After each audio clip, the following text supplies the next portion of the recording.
now take you to the broadcast of It's Time with Rev.Nathaniel W. Martin. Here's Reverend Martin. Thank you, Dr. Blackwell.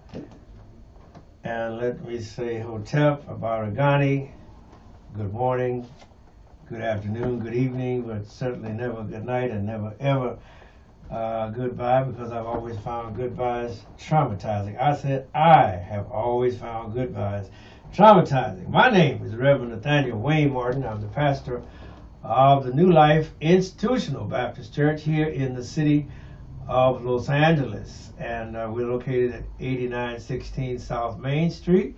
In spite of what Google says, we are now located at 8916 South Main Street, and in 2 weeks, maybe 3 weeks, we will have our 49th pastoral anniversary.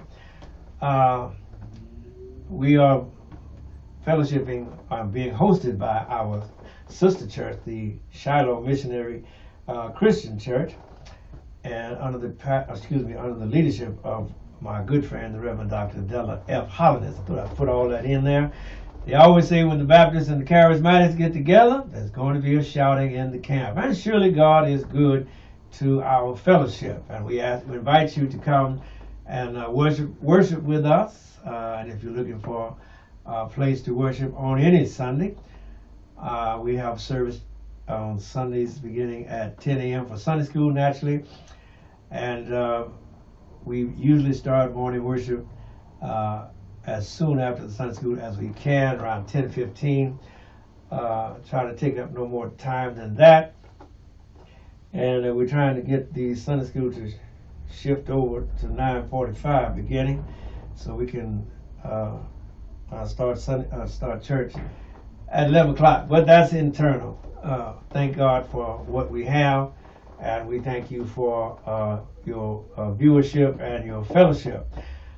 And as we say always, it's red brick building, white brick building with red letters on the front, and you can't miss it. And when you get yourself in the 8900 block, just look for the church. It's on the east side of the street of Maine, and if you come in, God got a blessing for you. That I can guarantee. All right, the offering that you are viewing, presentation, is called It's Time, and it is our social justice offering, effort, you could say, presentation, if no other word will do. We're doing our best, in other words, to not just be living life as though we live in a bubble. We're trying to be relevant and stay relevant, because we do not exist for just ourselves. We must live in the context of the entire planet and the entire solar system and the entire society. And that is what we are about. I think we've had enough discussions about man as a social animal, but what kind of social animal is man? And we have done some dastardly, monstrous things to the planet and to the solar system.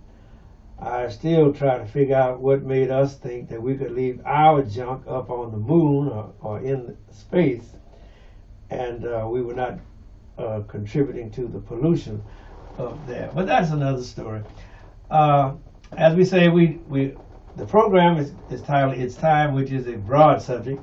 And then we say, as I said, we are dealing with the social justice issue, which is another broad subject. So we kind of narrow it down to the environment. And God knows we have made a mess of this environment, as I said already. We have no authority or right to go up in space and leave our junk, space junk, up there. Jettison our space junk so we can make the rich richer, because the class that is a culture that is going to the moon is not my culture, and you can bank on it. Not many poor are going to go up there. I kind of chuckled when I saw Michael Strahan being allowed on one of Elon Musk's SpaceX ships to go up to the edge and come back. And you know what that was all about. That's kind of keep people like me from talking, so they don't send the white folks up there. But be that as it may, I am not in Michael Strahan's class, or I don't make the money he makes, and I don't have the access to the millions that he has access to. And so if he saw me in a crowd, he probably wouldn't even speak to me. But yet we are brothers under the skin. We are brothers in as far as nature is concerned, and the barriers rather that we have set up are artificial barriers, because actually we are actually one. Is that right? Civilization began in Africa. Egypt was a part of Africa before the invaders came, and mostly the cartographers who wrote their names on the maps and then laid claim or ownership to the things that they claimed that they discovered. All right. As I was beginning to ramble too, as I was saying, we narrowed down to the environment, social justice in the environment, and social justice in the economics. Because if you can get justice in the environment, whether it is the geographical or the sociological part, and you can get justice in the economic aspect, because we live in a capitalistic system, and let's face it, capitalism is not based on equality. It's based on somebody's got to win and somebody's got to lose.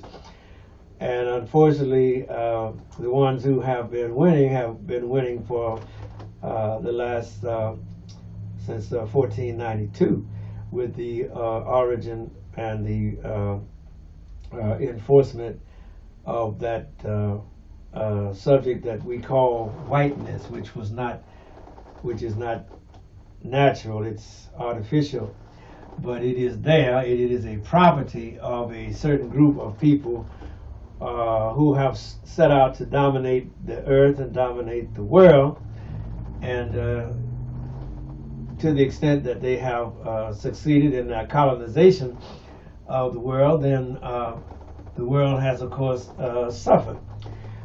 And you only have to look at the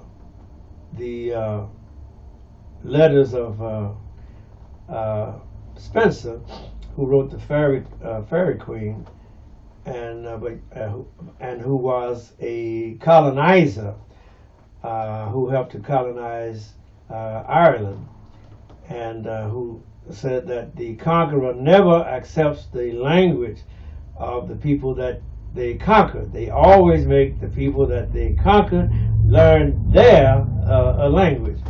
And I think I've said that on this broadcast before, that until the lion has a historian, the hunter will always be a hero. And I think I also mentioned that we have been not just cut off, but according to Dr. Ngugi wa Thiong'o, we have been, as it were, dismembered. And they dismembered us as it relates to our culture. They dismembered us as it relates to our religion. They dismembered us as it relates to our language.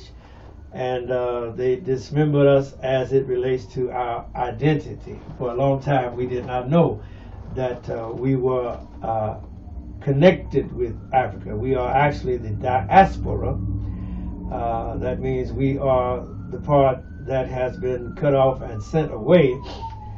And the extent and the degree of our dismemberment is, I guess, not, is only now being able, we are only beginning, to to recognize the dimensions of our dismemberment. And so we are trying to remember ourselves. We're trying to remember, not in the sense of memory, as important as memory is, but we are trying to remember our culture, remember our identity, remember our language that we spoke before we learned English. We never will remember our original names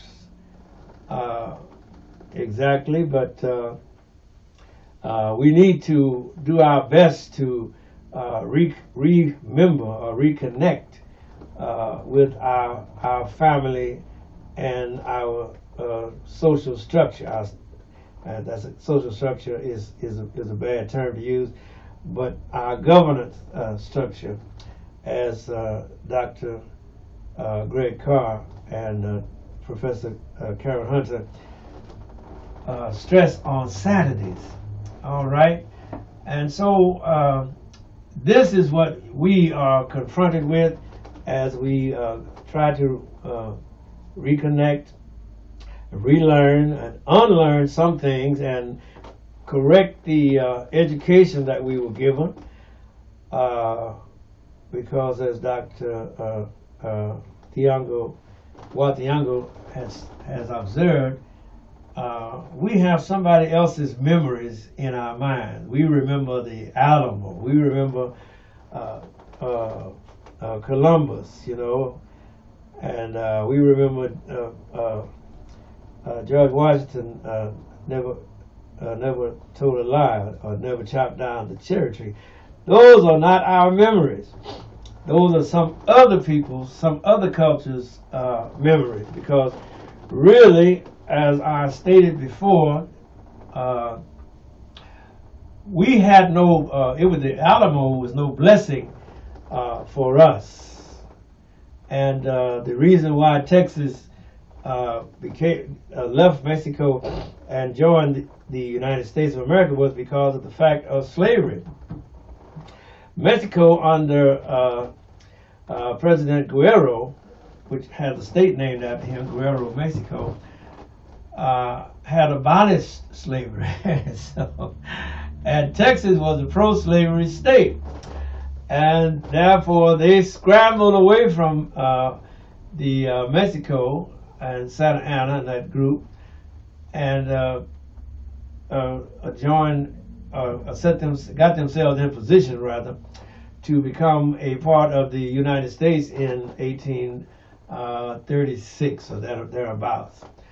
And so therein lies a great tale. And I thank my friend there in Houston, the Professor Gerald Horn, who has written about the counter-revolution of 1836 as well as the counter-revolution of 1776.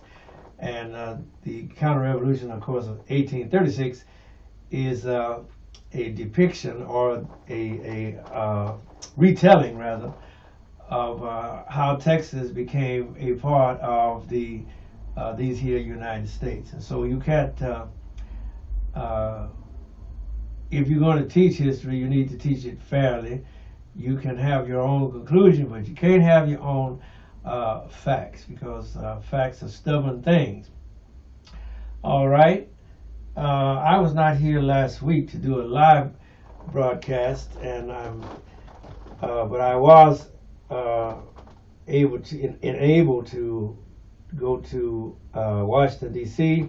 on what is known as an honor flight, and it was an invitation I could not turn down because they were paying the total way, and they were trying to, I guess, redress or remedy some things that the nation had neglected, especially as it relates to the soldiers who had fought in Vietnam and the Korean War and the other wars since then. And so they took us to Washington, D.C., and I won't go through the itinerary, but we were fated and honored, and kind of made your old boy feel good. And so I want to thank the people who unselfishly put that together, and thank God that I lived long enough to see some of the old timers that when they came home from World War II, they did not get a ticker tape parade, especially if you were black and you know the history of World War II. You know that our people, even in World War I and the Civil War, were not treated honorably. Let's put it. That is an understatement, of course, but we will leave it at that. But someone has took it upon themselves to try to remedy that disgrace or that slight, and I'm happy. I was happy to go, even though it was only four black people. Four was black people on the plane that left here from California, LAX. Four, I tell you. And just like if you look at the World War II films, you don't see no black folks in there. And no Doris Miller, even though he saved the day and shot down so many Japanese planes after his captain was injured. And even though they tried to court-martial him at first, then they had to rethink because he had done a very noble and heroic act.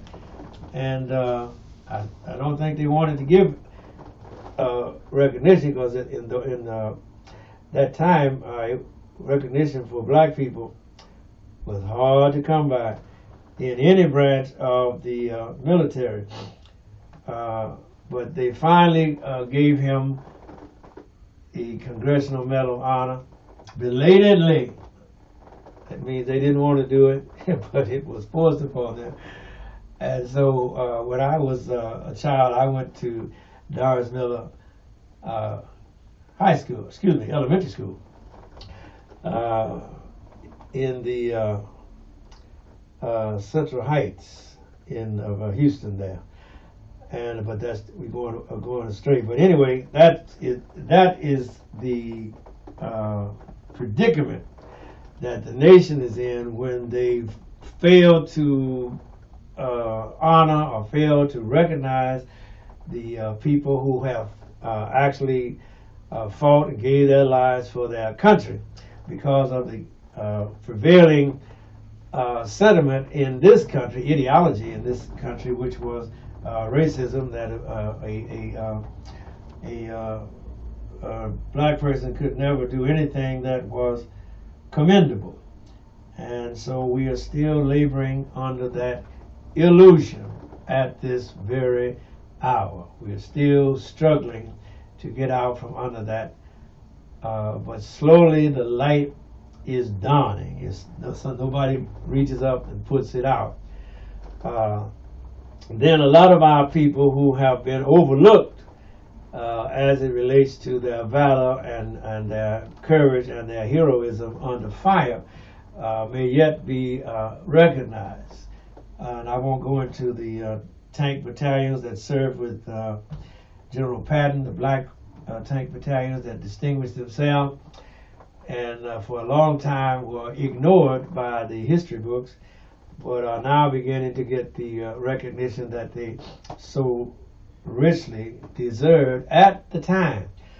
All right, now, before I close out, we hope, we trust that it was not, even though the man seemed to be a far-right radical, conservative, we trust that this man that jumped on Nancy Pelosi's husband and invaded their sanctum was not a January 6th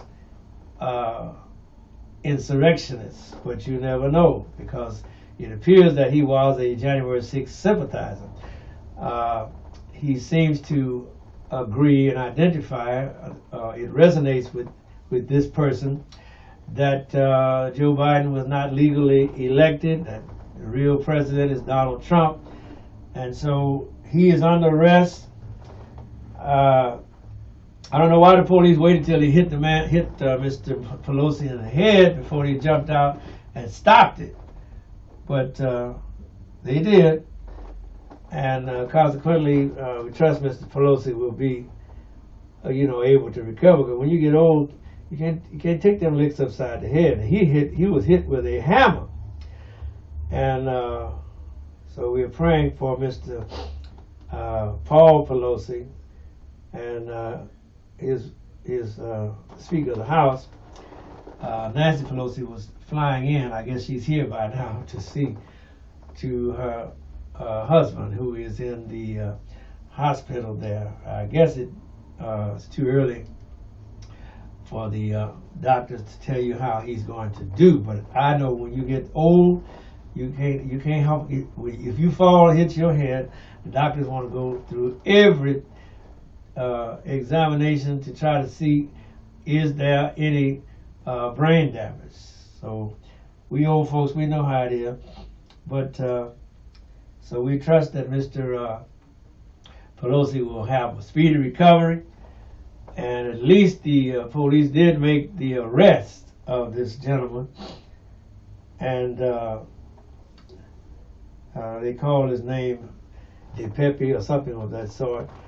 But the point is that these reactionaries who do not want to accept the results of the election are now beginning to express themselves in other ways than just climbing up on the Capitol building and taking over the Congress and the Senate. And so we're going to have to redouble our efforts at our security, and we're going to have to redouble our efforts to teach the truth as God shall give us to see the truth, as Abraham Lincoln said. But facts are a stubborn thing, and the votes were there for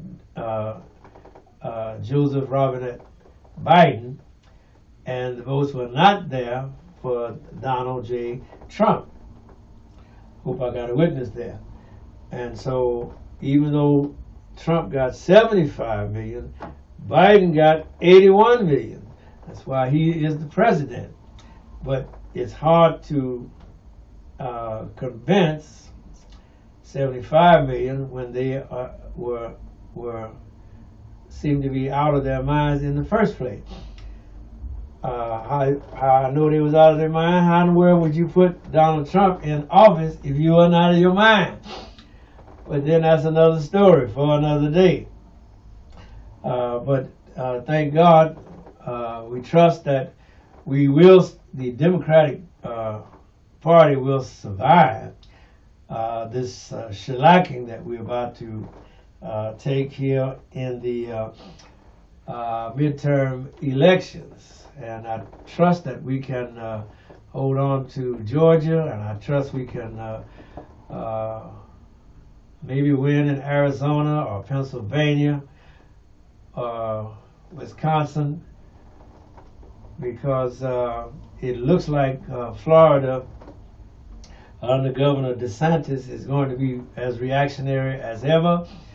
And where they used to take us out and lynch us, now they tell us to go to the polls, and then they arrest us for going to the polls and tell us that you have a felony because you were not supposed to vote.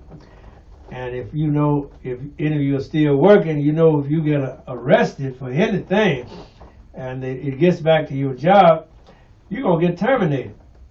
And if you're trying to get a job, and even though they didn't book you or anything, but they got you arrested, you know how hard it is to get a job if you say yes on any of those type of applications. And to get a good job at good pay with good benefits, you have to answer no. But if there's this petty arrest is on your record for voting and you weren't supposed to vote. Man, that is troublesome. And that is what DeSantis is doing to the black people there in the state of Florida. Remember, Florida was a problematic state in the 2000 election, the Bush v. Gore election. I think her name was Catherine Harris, was Secretary of State, and she purged every person. She purged 175,000 people off of the voter rolls in the state of Florida. And that is why Florida is always a toss-up state, because they continue to try to undermine the right of the people to the franchise, to the suffrage, to the vote. And so we have to be vigilant. We have to have people on the ground in those areas, and if we can't go there, we have to at least call it out and say that they are trying to steal the election. Because if you intimidate people where they don't feel they're comfortable that they can actually come to vote, as they are doing in the state of Florida, and they intend to do in the state of Georgia, and in the state of Alabama, which is another story all by itself. But the lynching is still going on. It's just now that they are arresting your right to vote. They are lynching our vote, literally. And that cannot be allowed to continue. All right? Also, in closing, the University of Houston was playing football last Saturday. Guess where? In Annapolis.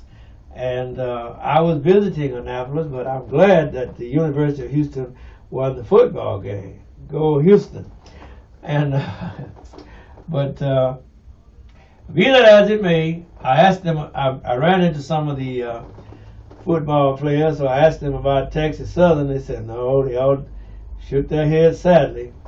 And that just lets you know how old I am and how long it's been since Texas Southern was a powerhouse as it relates to football. That goes back into another day, the days of Texas Southern and Prairie View. But since then, we have the University of Houston, University of Texas, and the other great Texas A&M, those other schools.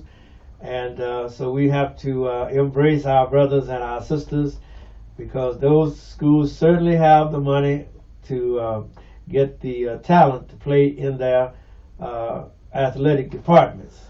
No sense in being mad at them about that, right? All right.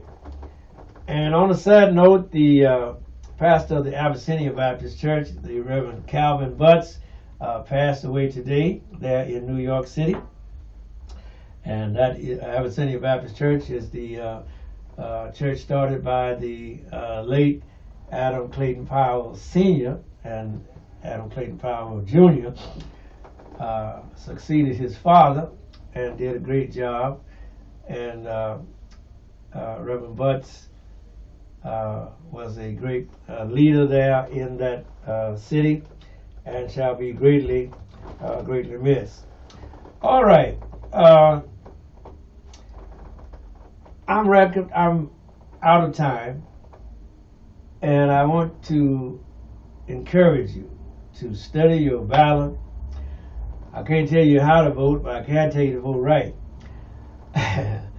And remember, if you are working on a job, get all you can for your labor, because once you put your labor out there, they're not going to let you take it back, and they may not pay you correctly for your labor if you did not bargain and negotiate for as much as you could get before you put your labor out there. All right? And again, if you're working on a job and they don't want to pay you, take my advice: don't work for them.